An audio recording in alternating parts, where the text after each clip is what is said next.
on AD carries, they don't put as much importance on the crowd control and on a well-played front line, which really is important for these team fights. And you can see at the bottom of your screens very similar bans to what they threw up last week, but now the RNG is on the red side. They're forced to bring up the Kalista. They're still banning away the Xayah. I'd be surprised if they still banned away the Ivern, but things like Lulu, Tristana, Janna, all available, along with the Jarvan being taken off by Royal. Yeah, one big change there. G2 takes out the Twitch, which Uzi put to very good use in that late game.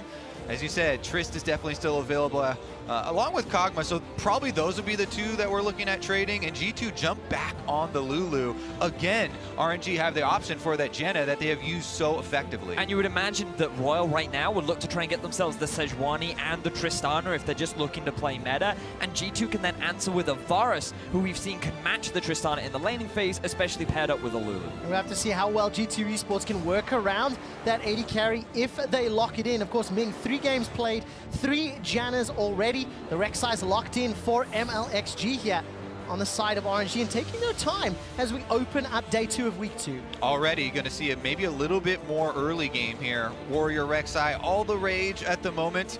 And MLXG is definitely one of the junglers that at any moment can go for an experienced Quint for a quick level 3. He can even go for level 2 ganks. It's definitely a lot of options here for him. Now G2 already setting themselves up for what will be a big team fight scaling engage composition. They should have pressure if they lock in this Tristana, but remember last week they actually banned away the Kog'Maw from Uzi. This is a guy that's famed for his mechanical prowess and his legendary status throughout making multiple world championships, and now he's putting in a position to carry for his team once again. And one of the reasons I really like RNG actually locking that Kog'Maw in first round here is because they basically have the guaranteed possibility of the third pick Janna for themselves, and Kog'Maw plus Janna is one of the most obscene combinations that we have in the current meta. Ardent Sensor is pretty much mandatory right now, and Rage Blade users are the ones that can abuse that the most, and Kog'Maw is the premier Rage Blade user, so all things really come together when you get that combination, plus the fact of, oh, she has this AoE disengage and can apply it to everybody. All right, so no surprises yet in ban phase 1, pick phase 1. As we're getting into the second phase of bans, those solo laners now need to start answering questions. Vedius, where do we start looking here? Because Expect last week, of course, didn't really play those traditional tanks. We saw the split push options. You know, what else do they start to look towards here? Well, if you're G2 Esports, I'd really like to see them facilitate with another tank. Go for the very classic meta of double tank, double carry, Ardent support. And Royal, they can look to get a similar sort of thing. So we're likely going to see a priority on both the Cho'Gath and the Maokai. The only concern for Royal is that right now they don't have any reliable engage. We've seen many Rek'Sais come into compositions, and it's very difficult for them to really force fights because of their single target knockup, which doesn't really classify as a good engage. Yeah, that's the reason we've seen so many of those come from the top lane, and very well could be the case here for Let Me. Let Me had some really good Cho'Gath performances specifically, and that is definitely still available. But one other interesting thing with Kog'Maw as well, since he does so much magic damage, is that it's one of the few times when you have possibilities of running attack damage mid laners. That's why G2 banned out the Jace pretty early on there. Xiaoyu has used that previously. Here they're going to lock in the Syndra. There's some crowd control for you. She at least does have a long-range stun and can sometimes actually start up those sieges. And this makes a lot of sense as well when you think about all the mid lane bans. It kind of forces perks onto something like a Corki. Very safe, scales very well, but G2 then will have a decent mid-game spike, but it also gives RNG the option to make sure that Let Me is in a significantly bad top lane matchup. Good takeaway here with the Cho'Gath, I think, for Expect. And this is a guy that we're looking to kind of step up even more for G2, as he's kind of gone under the radar for a lot of the games here at Worlds so far. Yeah, we'll see what sort of performance he puts on the table.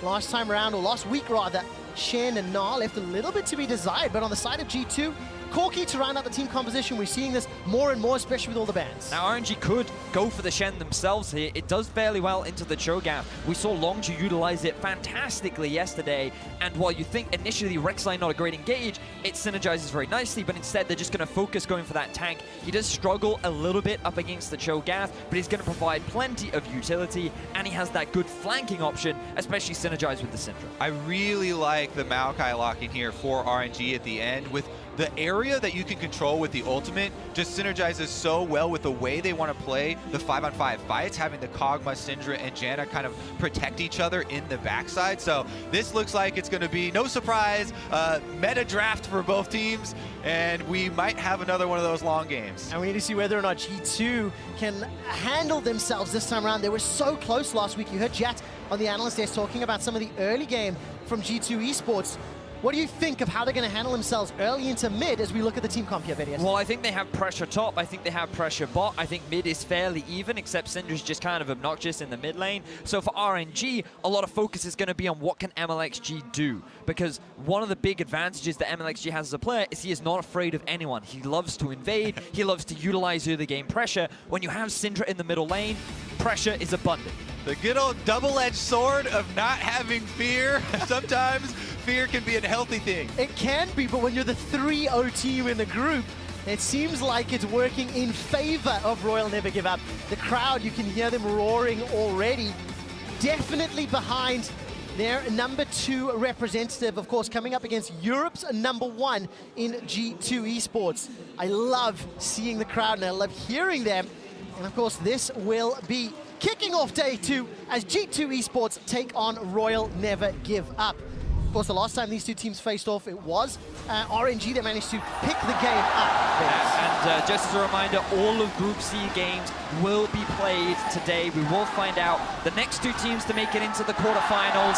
But let's focus in on G2 versus RNG, an extremely pivotal matchup going in ahead of today's game. All right, so ping's already coming down for, possible starts from G2 on this red side. They did see both junglers aware of each other. Now, if you are looking at the junglers as well, as you always should be in the early games, you always kind of take account of all the crowd control from the lanes, and that is one of the things about the Corki matchup into Syndra. Yes, Corki, we've seen multiple solo kills by Corki players in this tournament, but it's almost always after the Trinity Force on the enemy solo laner. So Syndra, in the early stages, does have CC to actually set up ganks for Rek'Sai quite well, and Perkz will have to navigate his lane kingdom a little bit more carefully in the early stages. He also has chosen not to go for the cleanse, preferring the later value of the teleport off into a side lane, which means that if Xiaohu is able to land the stun, you get the immediate follow-up from MLXG. That's going to be a very swift kill down onto Perkz, and you may find a new king in the middle lane. All right, Xiaohu, of course, king of Group C already. Going to be helping out MLXG and Let Me over on the chicken camp. This will give MLXG a little bit of a head start as over on the other side, expecting Trick double teaming, working on that blue buff. And you've got to pay attention to this Sejuani Cho'Gath combo as well, because it's something that a lot of opponents often forget. In terms of the early game, there's a surprising amount of burst from this Sejuani, and when you have so much utility in a Cho'Gath and a low mobility tank in the form of Maokai, you can go for early ganks in the top half of the map if you want to try and set up your tank for success. It can be a bit of a gamble because it leaves open the bottom side map in terms of pressure, and that's going to force Venomity to play a little bit more reserved. So there's a big trade-off if Trick decides to invest his time up there. Okay, we'll see the decision-making is Sven and Mithy doing some aggressive trading there with Uzi and Ming. So we're checking in on the runes here for MLXG. He does, in fact, have one of those experience quints, but he's going for a full red side clear anyway, so he will be level 3, and he will end up on the red side. He's fairly healthy and could possibly go affect that lane early on. You mentioned the Cho'Gath, but Maokai also has decent CC for setting up those ganks early on, and that may be where RNG want to get started. Where does MLXG go with this? Expect sticking around in lane. Oh, he's pushing past the river. This is so risky. Expect's got flash available and level 2. Double knockup, flashes away, follow-up from Let Me and MLXG. This should be simple. 200 HP and Royal, they back away. Such a good double rupture there from Expect to get out of that alive. Knocks them both up, lands the slow, and then he can flash afterwards for the distance. Meanwhile, though, Trick is going to take advantage and get the blue buff counter. Basically, your payment for a top lane gank at this point. Remember what we talked about earlier on. If you invest time top, it gives over pressure to the bottom side of the map. And given that Sven and Mithy have already pushed that wave underneath the tower, it gives Trick the freedom to steal away that blue. So we'll get a bit of an experience advantage as Xiaohu runs through the river. All right, keeping my eyes there on Xiaohu, whether or not he's moving to the bottom lane. Very quickly mentioned that Ming is now the only player in World's Groups who remains deathless. I just want to see whether or not he can keep that streak alive, because RNG, they have looked great so far. They definitely have, and now we're going to look to see if he can actually go make use of that burnt flash on top side, because he did pay his blue buff in order to burn it. One of the other things that you can do instead of just counter jungling, of course, is leaving behind those wards, and that does help with tracking MLXG. They have the timers on all of his red side camps, because you immediately assume that he went Raptors red. Krug's very easy to assume that, and they just saw him down on the blue quadrant, so they basically have the next minute for MLXG kind of mapped out here, and G2 should be able to play safe during that time. But it's MLXG, man. We talked about how he loves to play aggressive. He is kind of that double-edged sword player, and even though G2 should expect where he's going to go, he is that unpredictable aspect of him that's always looking to try and get early leads for his team. Yeah, of course, one of the guys that he's been trying to help out a lot, Xiaohu in that middle lane, getting close to level 6, as we've touched on. Perkz, of course, getting fairly close himself. Take a little closer look at some of his stats. A 30 KDA on Xiaohu. Pretty phenomenal performance overall. He's also only given up a single death, 81% kill participation on the side of RNG. And as we were looking at picks and bans being one of the primary stuns, you know, that AoE zone control, going to be some pressure on Xiaohu as we move into this mid-game where G2 have shown weaknesses from week 1. Also, just coming into the tournament, there were very high hopes for Xiaohu. Many of the analysts rated him very highly on the top 20 world's players. High expectations of him as well. But we have to move away from Xiaohu as you see a gank up in the top lane. All right, as we jump to the top lane, Letme's been engaged upon, silence ruptured, and gonna look away. G2 get first blood. This is the combo we were talking about, and also remember that Letme had used his flash earlier from the gank from MLXG, and it was Trick that is able to early punish rather than RNG. So G2, they get first blood on the board. That's huge for this top lane, because Letme had blown his flash offensively, and we always talk about how offensively blown flashes rarely punished, but a nice return there from Trick is able to get that first blood for G2.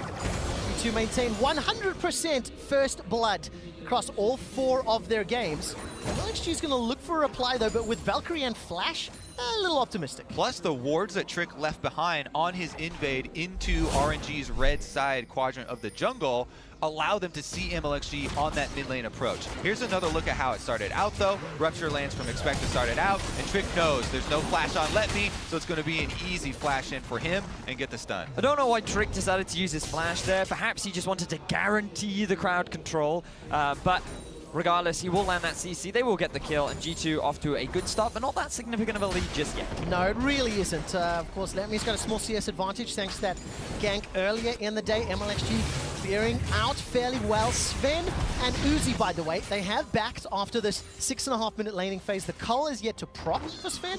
He's got himself a big friendly sword to go up against the pickaxe as well as double daggers on the side of Uzi.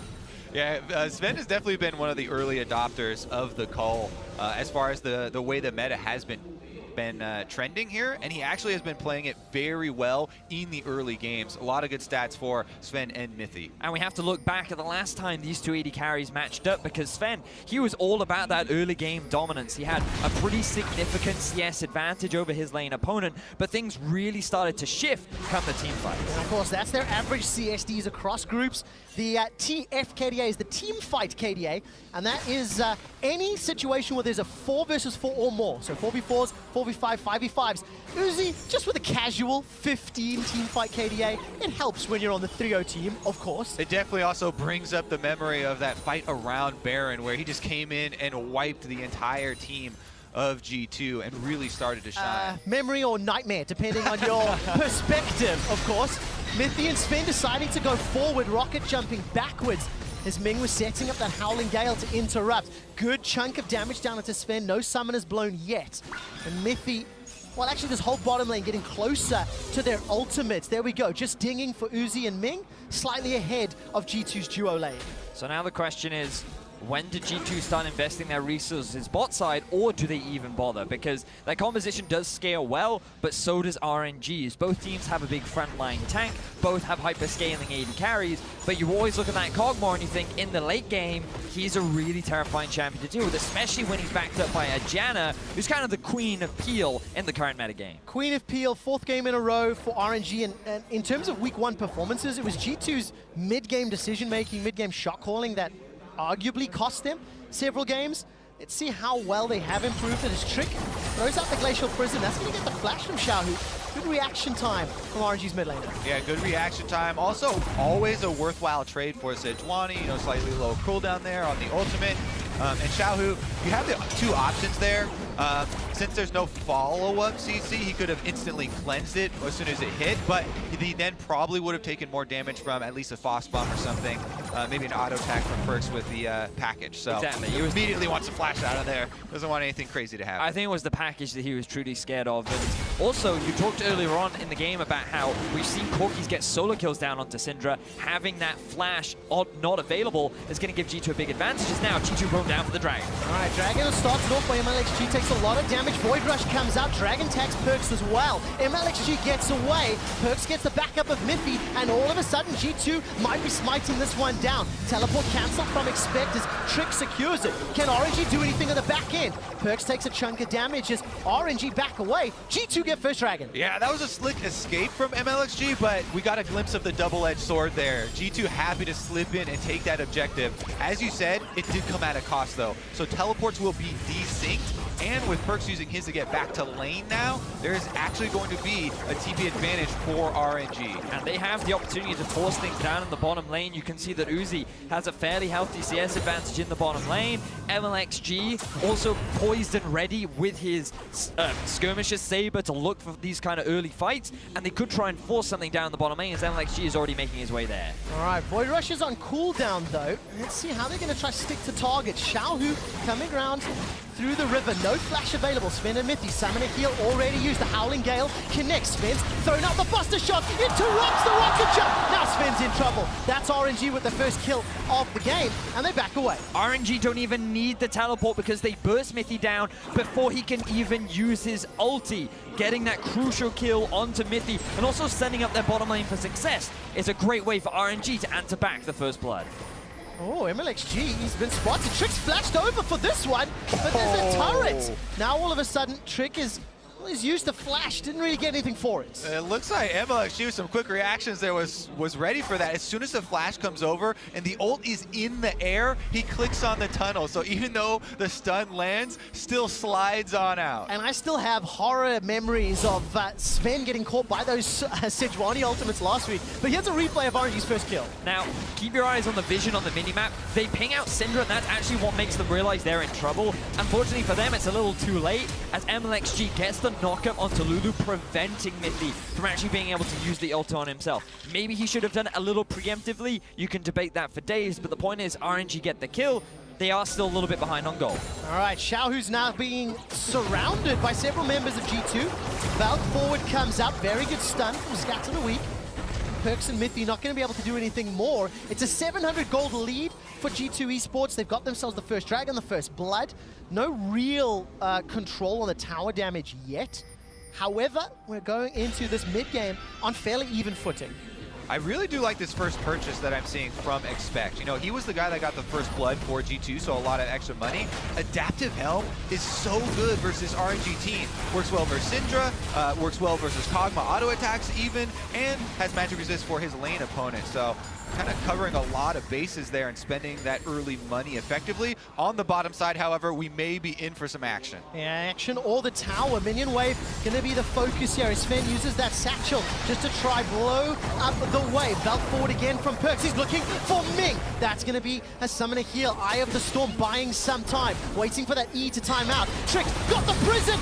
Ming is down. Perks is now on the board. Uzi gets shut down as well as Sven gets the second. G2 are able to answer as RNG try to commit to that tier 1 in the bottom lane. G2 now may be able to get themselves the first tower of the game. That juicy, juicy first turret bonus. One more auto attack and RNG could have had it, but G2 get the kills. Huge punish right here, and they turn it right back around in their faces. Last week, Perks said he was going to silence Wuhan, and he does by killing Ming for the first time in Worlds groups. G2 Esports accelerate their lead just like that to 3,000 gold. So keep your eyes on the minimap once again. Note G2 recognize the hard commitment from RNG, but also note the positioning of Xiaohu. He cannot follow Perks. It is so easy for G2 to force the 3 versus 4, but the flash over the knockup into the hard engage from Trick allowed G2 to catch Ming off guard. They get themselves the double kill, and they get themselves the first tower. As we come out of the replay, Kobe, I need to just give a little bit of context. In Europe, I love tracking some weird and wonderful dragon stats. Oh, it's just my a word. personal thing of mine. No. You see this I'm well aware of mountain your drake? eccentricities. The next Mountain Drake will be the first Mountain Drake secured, if killed, by any team in this group. Not one of the 4 teams playing today have secured themselves a Mountain Drake. I find that interesting. RNG, not with RNG, or maybe it is, I don't know. It's going to make taking those barons and towers all the faster. The game's going to get faster, Trevor. Great analysis there. I just love those quick stats about random dragons, you know, they just really excite me. Back to the regularly scheduled programming, and G2 Esports, they've got that tower. They've now looking to respond as RNG through the dual lane top. Exactly that. So we're looking at what G2 are now trying to do with their bottom lane, because it looks like they're grouping up as a 4-man in the middle lane. Syndra is now just arriving as Expect to make his way up top. I feel like G2 could just hard commit to this tower. Flash is back up for Xiaohu, but he doesn't feel confident to be able to defend. Tower number 2 going to be secured. Sven and Mithy were rotated around the map throughout week 1 of groups as tower-taking menaces, and they're on the same path. The package is used to get into the pit. MLXG borrows out the prediction from Trick, and Perks gets another. They turn their attention to Herald, and G2 Esports, they might be on the way to a win. Fantastic punish from G2 onto MLXG. He still had the flash, but I don't think he had vision of Trick. Because of that, Trick saw the burrow, he lands the ult, they secure another kill, and they're going to get a Rift Herald off the back of it. This is quite the snowball here for G2, taking so many objectives in a very, very quick amount of time. Now there's only one outer turret left up. Another Drake, as you said, the mountain one is about to come up. We'll see if they can use the Rift Herald in conjunction with starting that one up. But we're also seeing how much G2 has learned from last week, because they were in a very similar position. They took 2 outer towers and they were making their way towards the 3rd. They had the Rift Herald too, and that's when Sven got caught out of position. But so far, they definitely didn't get this many kills, and this is where they were able to find it. All right, look at the replay here. MLXG on the lower health. Rek'Sai Had vision. problem with the, yeah, I mean, Rek'Sai, as soon as you start the tunnel, you know exactly where she's going to end up. It's a fixed distance, so. You're also animation locked, I believe, so he couldn't flash out the middle of that too, which meant that he was kind of destined for death after he chose the tunnel. Well, that means G2 have got themselves a sizable lead. It was around 3,000 gold. Last week, they had an average gold lead of 1,700 at 15 minutes, an average of 1,500 at 20 minutes, and that's a unique Herald spawn. That wasn't exactly what I meant with using the Rift Herald in conjunction with taking the Drake, but they're going to get both at once, and Rift Herald is going straight for that bottom turret. One interesting thing with the Rift Herald, you can backdoor with it. If you spawn it behind a minion wave, it gets to ignore that minion wave and can go straight for the turrets. That's why people can actually use that to go and take off the backdoor bonus. If you have a champion there as well, then you usually get to finish the turret, but since they stayed on Drake, it's just going to get most of the health. Wow, that's a good amount of chip damage on that inner turret. And we start to enter the trouble, the danger zone for G2, at least from the week 1 performance. How much can they learn from last week to this week? How much clearer can their communication get? Although, to be fair, this is a larger lead than we really saw as often last week. Now, the biggest difference between last week and this week is last week, G2 had a Gnar in the top lane and a Rek'Sai in the jungle. So there was so much more emphasis on them snowballing an early lead, because in the late game, they didn't have a good front line, they didn't have an easy way to engage, and their late game carries were not. Oh, they're pulling the trigger. Teleport's coming in for Let Me, and RNG want to cut them off. Expect is trying to match. I can't quite see where he's coming. Straight into the lane. 4 members of G2. There's support now coming from the river. Take a look at Let Me getting chunked down. Buster shot still available for Sven to reset any fight. Silence onto Let Me. Resets available. Rocket jump forward as MLXG tunnels out to safety. Rupture's going to be needed from Expect. Gets some CC down. Uzi's bark is not as much as his bite. Perks jumps forward, drops a frost bomb in Uzi's face, and now G2, they reckon they want to retreat. The re-engage, the 3-man stun. MLXG shuts down Perks. Silence comes out from the feral scream. Sven continues to push forward. Got the heals and the shields from Lulu.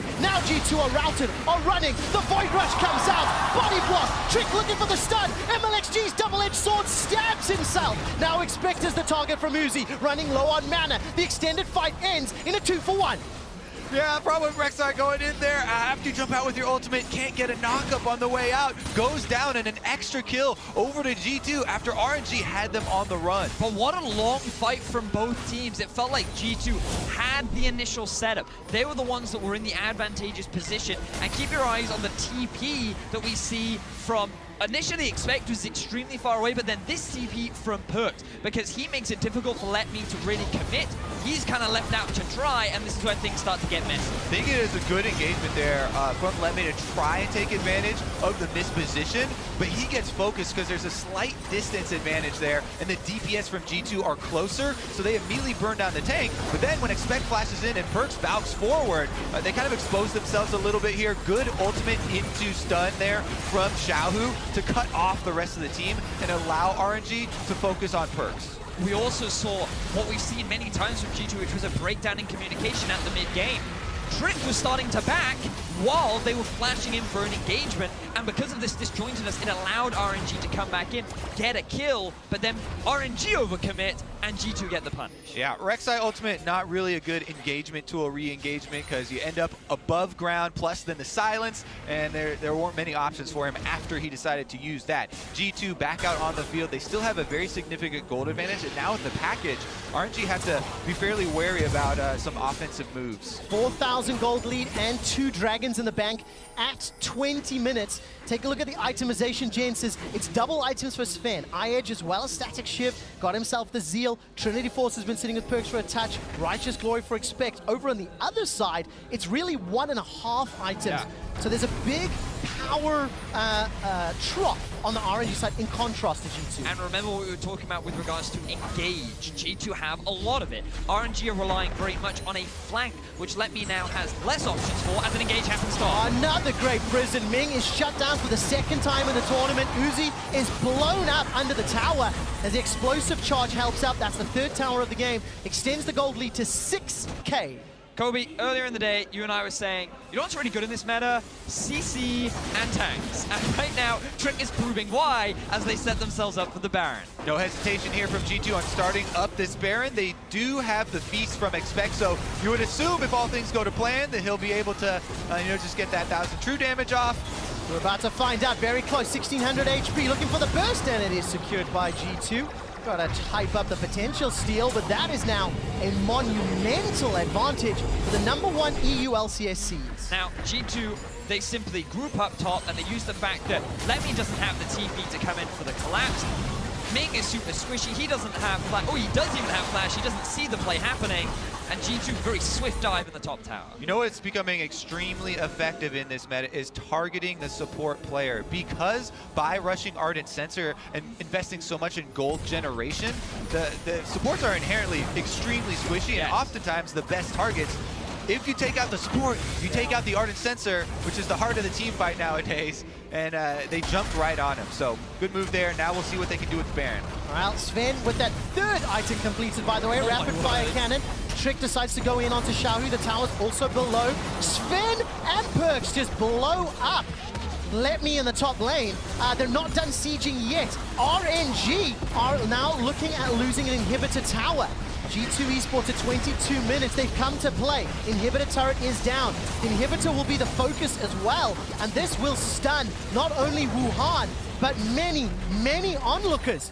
This was the G2 that a lot of European fans were expecting to see, and they're showing up in game 1. G2 on track to get the best world record they've ever had. Fantastic snowball of the early game from G2. This is so different from what they were able to do last week because it was in the mid game. They had the early lead. They made one bad decision and RNG were very quick to punish. But G2 this time have not given RNG those options. And I think punish is something I have to reiterate. It's felt like a few members of RNG have been caught out, which we didn't really see a lot last week. I felt they were in the lead a lot better. Right, let's see. Glacial Prison is available for Trick if wanted. Throws it as somewhat of a zoning tool. Uzi takes a big chunk of damage. as the inhibitor tower gets poked down, and G2, they've still got a minute and a half on Baron. Rupture on Let Me is not going to be the engage tool that they're looking for, Vedius, but the tower's the focus. Ooh, G2, they're very close, but engage. All right, there's the stun comes down. MLXG throws out the Void Rush, dashes out, gets feasted, I believe, by Expect. Silence now comes down to Xiaohu. He uses the cleanse, caught out by the Rupture. Follow-up, the tower's still not dead. Sven leaps forward with the rocket jump. They're in a 5-on-3, and they've got Baron empowered minions in the base. With Baron and 20+ second death timers on 2 members of RNG, G2 can just end it right now, or at least look to. Well, gonna get some damage down onto those Nexus turrets. Let Me is just not tanky enough. He does not have enough armor to deal with Sven right now. The Nexus turret gets chunked down by that Tristana E. Let Me continues to take some poke. 3 seconds before MLXG is back up and available. The first Nexus turret is down, and Perkz lives up to his word, silencing Wuhan as they're 1 tower away from the Nexus. Fantastic performance from G2 overall. Rather than split up the team, they decide to just group. RNG get desperate, they realize they have to try and force an engage. They go on to Sven, but he just flashes behind his front line, and all hell breaks loose for RNG. They gradually pick them off 1 by 1 and get themselves their second inhibitor. Yeah, RNG definitely had a chance to right the ship earlier in the game, namely around that top lane teamfight. I think it was still fairly close, and they have a decent, scaling to rely upon, and then Jenna Kog'Maw to come back. But at this point, you can see inside the base during that fight, G2 have snowballed so effectively so early on that it becomes very difficult for RNG to actually come out ahead in one of those team fights, even if they're the ones to try and start it off. I keep bringing the attention to Sven's itemization. It sounds like a bit of a broken record, but Guardian Angel +2 Zeal items and Eye Edge at 25 minutes? Good luck dealing with that. Exactly. He's so far ahead. He already has his crit multipliers that he has the luxury of getting this Guardian Angel this early on. It's one of the reasons why, if you look up statistics for items on a lot of the websites that are popular now, GA has one of the highest win rates on almost any champion. It's because people get it. When they're so far ahead, they're like, oh, good. You want to kill me? It's not going to break my streak. He hasn't died yet. He wants to keep his deathless streak going for the game, and it looks like he might be able to do that. So much of a win more item in the new version of the Guardian Angel, but at 25 minutes with G2 looking likely to close this game out, this blows the group wide open. With RNG sitting at a potential 3-1 record and G2 going 2-2, it now makes every single game from here on out so much spicier. But we've seen teams in this position before, Quick Shot. You only have to look back to yesterday where we thought the game was over for Gigabyte Marines, and then teams have gotten miraculous team fights to keep the game alive. So I never really want to count a Worlds team out just yet. Oh, I agree. 13,000 gold, Supers in the base. I'm gonna count RNG That's out. a lie. He wants to, yeah. I can see it in his eyes. But I think it's very exciting for the rest of the games. Of course, Samsung Galaxy taking on 1907 Fenerbahce next. We'll see what that record does. Regardless, inhibitor turrets in the top lane still barely standing. And G2 Esports gonna usher in those super minions to the inhibitor. Wuhan is starting to cheer and celebrate and give some support to their hometown heroes in RNG. But G2, they're just looking to end the game. 5 members are topside, and Perkz is on the Nexus. Oh, G2, they're shutting it down. Regardless of what happens, the inhibitor turret now falls. Expect and Perkz back away. They are pulling RNG in too many directions. Trick gets a stun up onto Let Me. Still simply not tanky enough to deal with the damage that G2's putting out. The third inhibitor will fall. Looking at the player cams, G2 Esports on the verge of picking up the win. They miss. They so desperately want a last-ditch effort. Engaged from RNG. 2-man knock-up into the silence. The front line is dying. Let Me is gone. G2 focusing down the Nexus, and G2 Esports demolish RNG. G2 with a very convincing game over RNG. Perkz successfully silences the crowd as they had a very impressive performance. Just look at the smiles on their faces, very happy with how they executed. They seem to clear up their mid-game decisions, but you have to go back to that bot play. RNG committing to that early tower, G2 getting the quick punish, and then that's where the momentum really kicked in for G2. That was a huge gold swing that gave them the upper hand and really secured it for them. But one of the most interesting things now is what this does to the group overall. Going into yesterday, people were like, oh yeah, the first 3 games will probably determine most of the group. Coming into today, some people were even saying similar things, but once again, we've got some more excitement in store for you guys. It's just really, really interesting to see. And now we get to see, how do RNG bounce back? You know, last week was incredible confidence, momentum. It felt like it was, you know, day to day. Each of their games arguably progressively more impressive and more amazing to behold. Let's see what they do. Let's see how they handle themselves as they suffer an extremely heavy-handed defeat on a day where they have to play 3 opponents with very little time to adjust, very little time to get over that sort of crush. Yeah, today is the day that stamina is tested. Yes. You know, the first week of group stages, they're kind of spread out and you get a little bit more prep, but today, you got to go to the long haul. Stamina and mentality. Let's see how they bounce back. G2 pulled off a dominant win against RNG. Let's hand it to Dash and find out whether or not the analysts regret their predictions from early in the day.